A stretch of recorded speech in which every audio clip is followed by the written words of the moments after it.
எல்லா ஆராய்ச்சிகளும் எல்லாமே பார்த்து ஒரு முடிவு பண்ண விஷயம். இது கொஞ்சம் மாற்றம் வர்றதுக்கான வாய்ப்புகள் ரொம்ப ரொம்ப குறைவு. இவர் வரதுனால எதுவும் வித்தியாசம் நடக்கும்னா வாய்ப்புகள் ரொம்ப கம்மி தான்.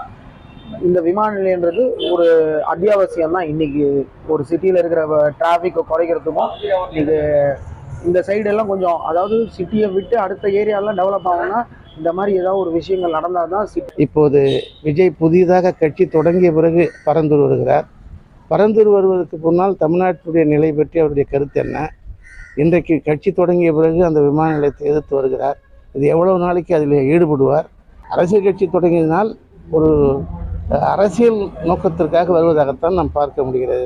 பரந்தூர் விமான நிலையம் வர்றது தவிர்க்க முடியாது. பரந்தூர் மட்டும் இல்லை, ஒட்டுமொத்த நாட்டின் வளர்ச்சியின் அடிப்படையில் பயணங்கள் அதிகமாகும் போது அதுக்கான ஏற்பாடுகளும் முன்னேற்பாடுகளும் அவசியமாகிறது. மக்கள் நலனில் உள்ளவர்கள் அரசியல் கட்சியிலிருந்து தான் மக்கள் பணி செய்ய வேண்டும் என்பது அல்ல.